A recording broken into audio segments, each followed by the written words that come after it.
Bloomberg Audio Studios. Podcasts, radio, news.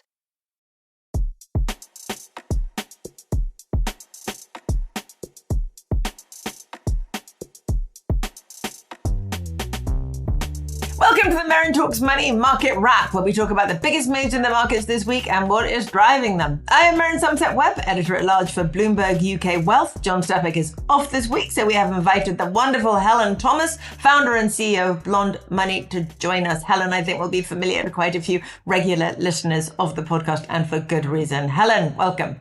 That's a great pleasure to be here. Thank you very much for inviting me, Merryn. Oh, my pleasure. Now, listen, you might find this irritating, but I'm going to try and talk really slowly today because I have had a significant number of complaints about speaking too fast.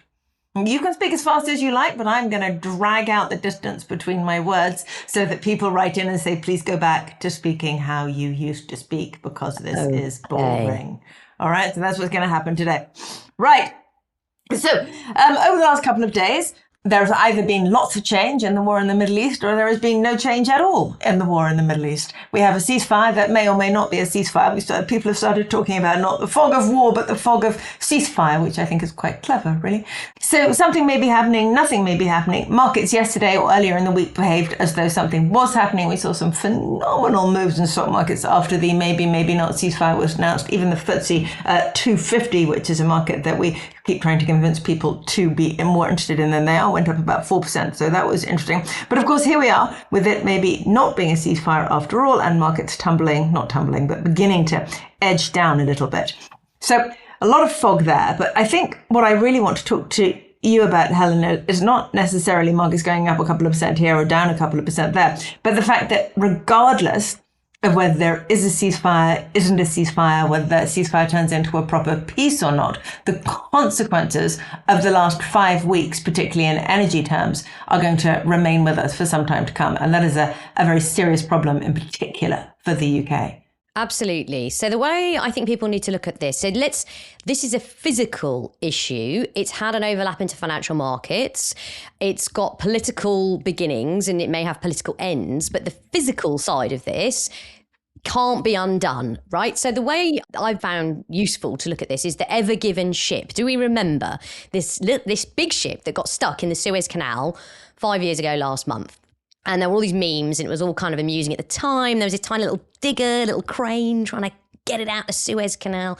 People were worried about their Amazon packages. It kind of consumed everyone that was still locked down. And, it was 6 days, actually, it was stuck for. That's one ship in one waterway. It was stuck for 6 days. 3 million barrels of oil were stuck. And the oil price did go up by 6% back then.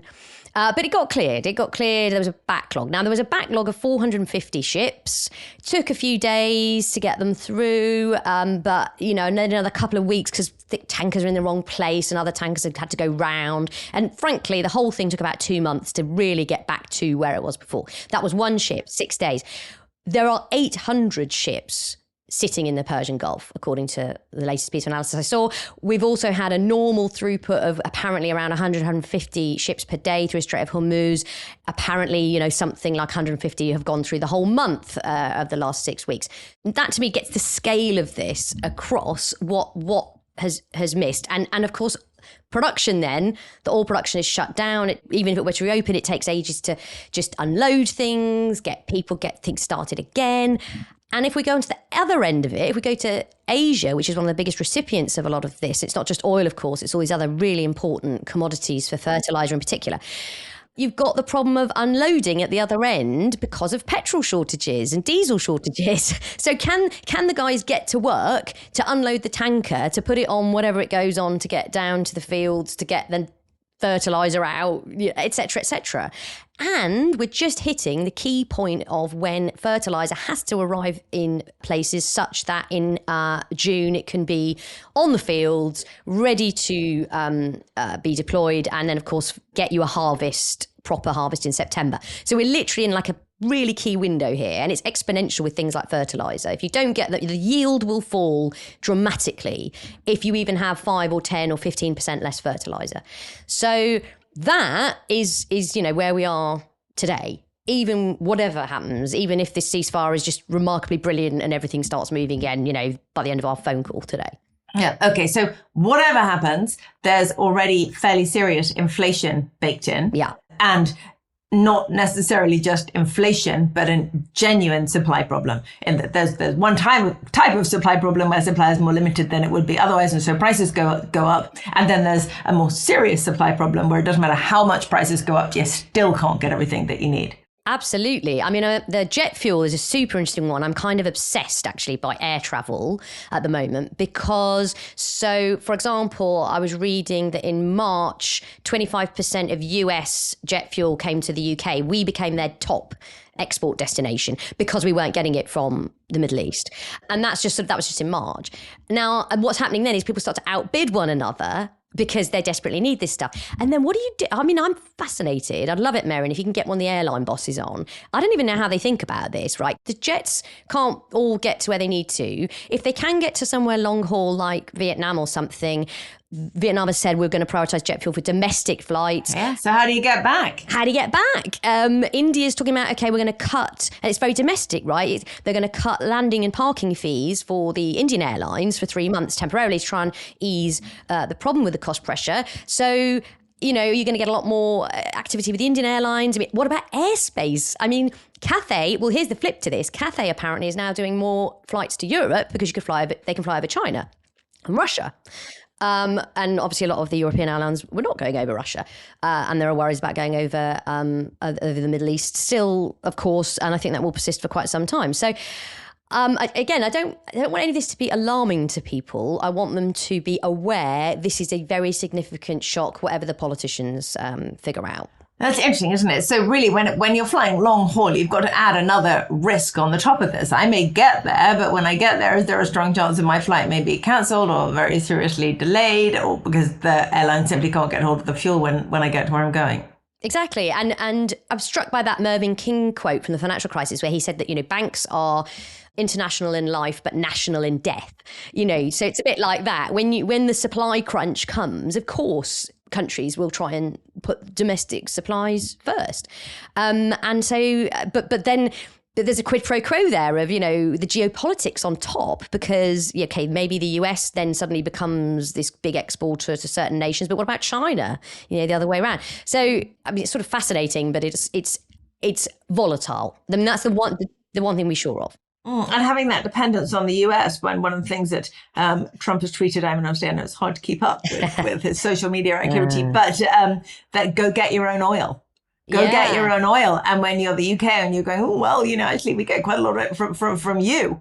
Yes. Adds another element of uncertainty. So the one thing about Donald Trump that I always like to refer to is in 1987, he took out a newspaper advert, which, by the way, is a bit strange for some like real estate mogul in the US in the 80s. But here we go, because it's worth everyone having a look. It's an open letter to America. Headline, there's nothing wrong with America's foreign defense policy that a little backbone can't cure. Ooh. And he says in it, he says at the beginning of this letter to the world, the world is laughing at America's politicians as we protect ships we don't own, carrying oil we don't need, destined for allies who won't help. He said that in 1987. God, he has not changed his mind on stuff, has he? He has not. By the way, the end of that letter, his analysis for sorting this out is end our huge deficits, reduce our taxes, and let America's economy grow unencumbered by the cost of defending those who can easily afford to pay us for the defense of their freedom, which is pretty much, you know, where he's at. So there is this sort of, he is, you know, somewhat erratic in the way he conducts himself by tweet, but his theory of life has been fairly consistent. Very, very consistent. Fascinating. Yeah. Anyway, thanks for that. moving back to the situation the UK finds itself in. Yes. So we have this inflation probably built in now for the next, well, I don't know how long, but for a fairly lengthy period of time, depending on depending on how quickly things get resolved or not. What does that mean for us?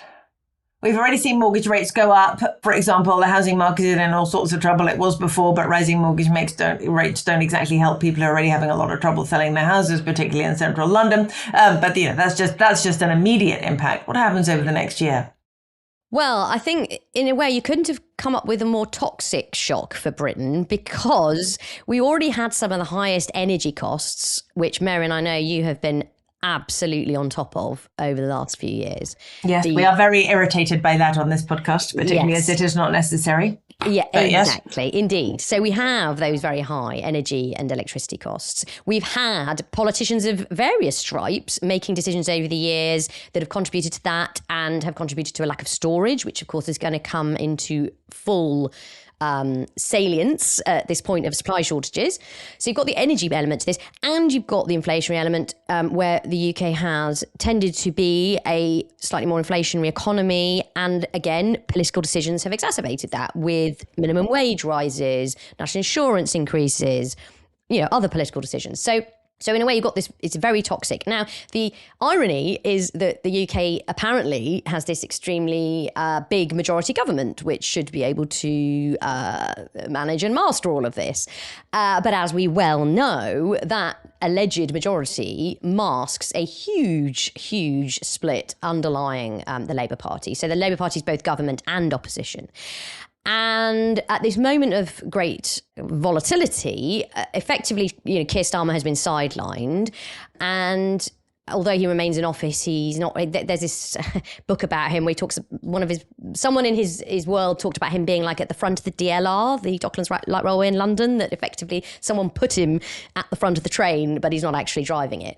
And where Morgan McSweeney used to drive it and is no longer around, Ed Miliband has very much stepped into the forefront, of course, as Energy Secretary, but also a standard bearer for the left of the Labour Party. Yes, interesting. You would think that if Keir Starmer had any power, Ed Miliband would no longer be Energy Secretary. So the fact that he hangs on to that job suggests that the power lies much more with him than with anyone else in government. Absolutely. And you can see from Ed Miliband, he's really got almost religious zeal about his position on moving to more renewable sources of energy. And he has been doubling down on how this means that, and you know what, it's an argument to say it means that we must become more self-sufficient. We should do that through heat pumps, and we should do it through wind farms, and we should do it through solar and all of these things. There are other ways that the UK can become more self-sufficient in energy. Oh, go on, Merryn. Perhaps we could use some of our own fossil fuels. Indeed, exactly.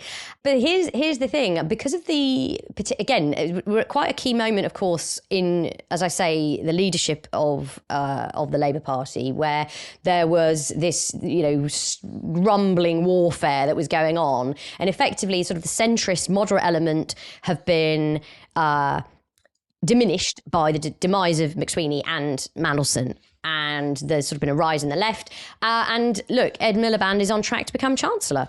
That's how this all looks after a very likely soggy set of elections in May.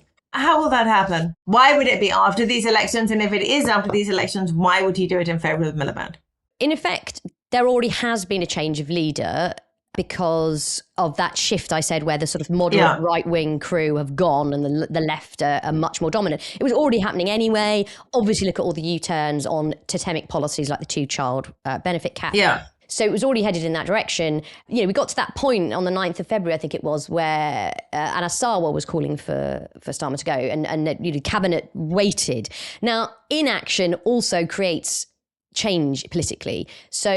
So effectively, the left, who are in the ascendancy, know that they don't actually have to change Starmer. Okay, so we're not talking about standing him down, leaving him as Prime Minister and replacing Reeves with Miliband. Correct. Which takes away the last pillar of Starmer's power. Yeah, exactly.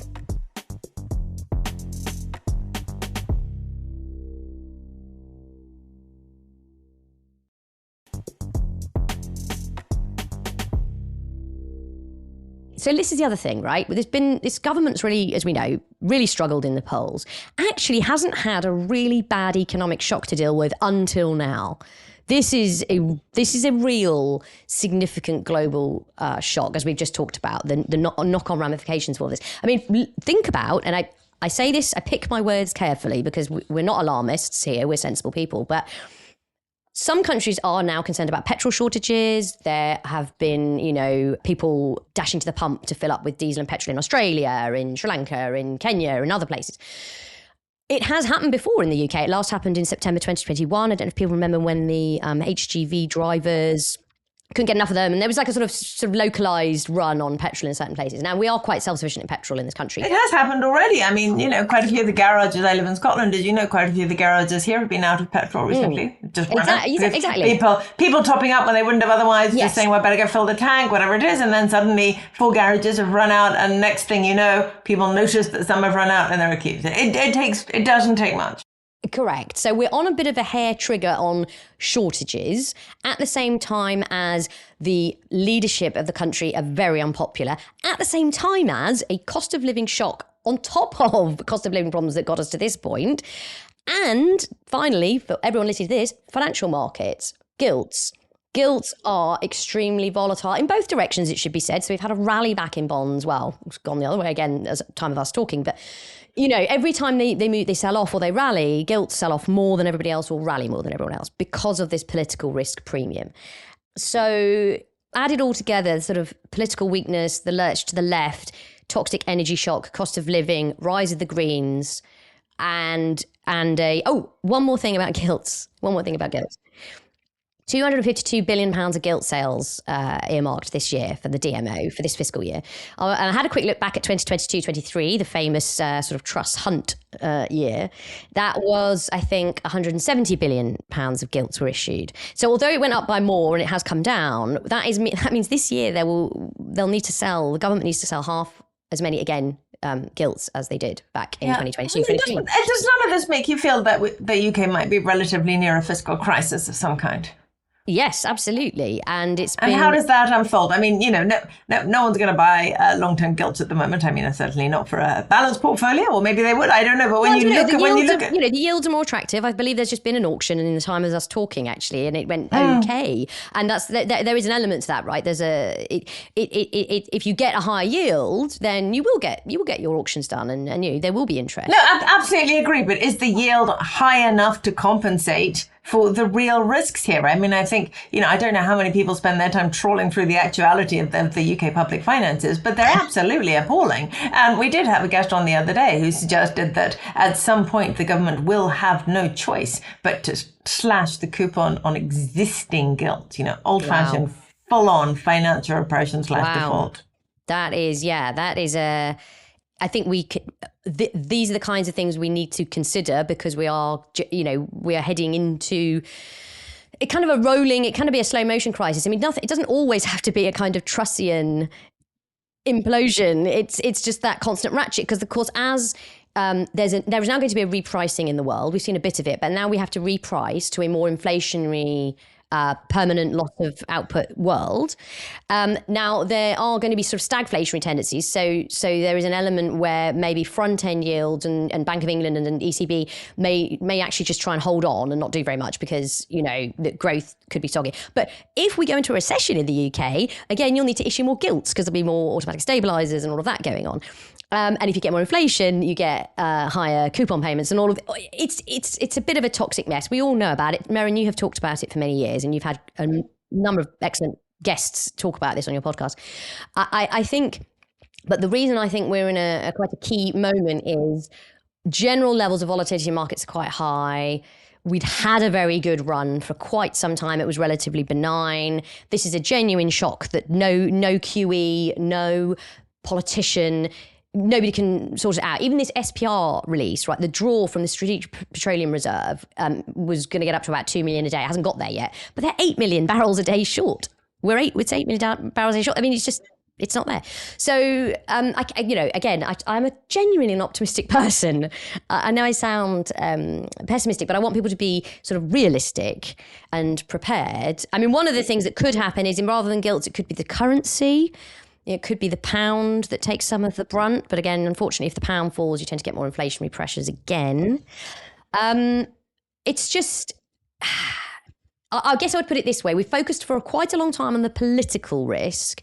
Now there's a genuine economic risk that's now sort of mixed in with that political risk, which is making it the UK particularly vulnerable. Well, I suppose that, they're combined, aren't they? And that the political risk in the UK right now is that our political class is simply not up for the job of dealing with the problems that exist around us. And so, the political risk and the financial risk are almost as one at the moment. And previously, while we've had, the last 20 years, we've had endless crises, but they've all been crises that one way or another you can print your way out of. And this is the first crisis that we've had in the last couple of decades that you simply can't press the print button and make go away. It's not going away. Exactly. You can't just, the Bank of England cannot just produce diesel. No.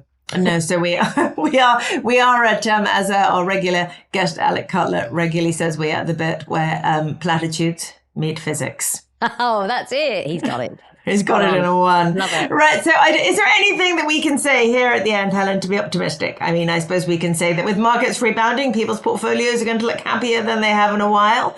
Yes. And you started this actually by saying, has anything really changed? It has changed because it could have got a lot worse, a lot quicker. So we pulled back from that abyss. There is now something. There is someone somewhere on either side. There's a dialogue. And that is good. There will also be a redrawing of supply chains that was kind of happening after Brexit for us. It was happening after COVID for everyone. Ukraine contributed. It's just more of the same sense of, okay, where do I get my stuff? Is it secure? Who do I trust? I should say, by the way, in some respects, the UK is in a good position. Things like we've got our link to Norway. Great that we're getting this American jet fuel. Heathrow's a massive airport and we've got loads of airlines here and people travel a lot.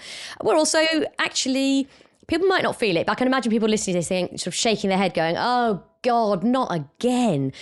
Actually, though, it breeds resilience. I mean, even if the political class have been I am rolling my eyes, Helen. Really? No. It's like I was saying, when bad stuff happens to your kids, everyone says, oh, well, it'll just make them resilient. And sometimes you think, well, how much resilience do you need? There is, okay, that's a fair point. That is a fair point. Well, we got through the 1970s in Britain, and there are many respects in which our economy is better weathered to deal with this. But remember, we had quite a nasty political environment in the 1970s. But then it leads, it leads to better outcomes in the end. We're now having the discussion about our energy security. That is good. Well, I suppose that the key thing is that pretty much everything that is wrong with the UK is a political choice. All these things can be changed. Our energy security environment can be changed. Our fiscal position can be changed. Our housing market can be changed. Everything that you look at. Maybe it's not my place to do so right now, but I can tell you the solution to pretty much every single one of the UK's problems. It just takes a significant amount of political will and intelligence, rationality, and at some point, belief in the market. Well, we might be overstepping our brief here, Helen. We're supposed to be talking about markets. Well, it is about markets. No, but this is important. You're absolutely spot on, because I often say, business is about what works and politics is about what sells. And the best politicians combine that, and that's when it works.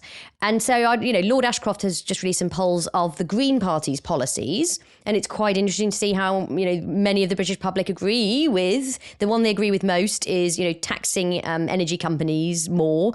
And then the other one is taxing billionaires. Taxing billionaires. I know. So it's interesting, what is entirely rational for you, and I think for many people in markets, and probably for many people listening to this, the interesting question is, well, how do you prosecute that argument to the public? They don't all have to be on board. In fact, with a very, very fragmented 4 or 5 parties to choose from, that means you only need to sort of win 25% plus one of the vote, and you could get quite a big majority. So those are the reasons for optimism. It's like, do you trust the British people is probably more the question to end on about that. I'll let our listeners write in and tell us how they feel about that. But look, I tell you what you have done for me today, Helen, is you've given this podcast a new slogan, which we will, I've forgotten to talk slowly, haven't I? Forgot almost immediately. No, sorry, everybody, I'll try talking slowly next time. But the slogan that you've given us is, it could have been worse. There you go. I think that suits us really well. Merryn go. Talks Money, it could have been worse. It's very British, I think, that, isn't it? Yeah. Helen, thank you so much for joining us today. Thank you. It's been great.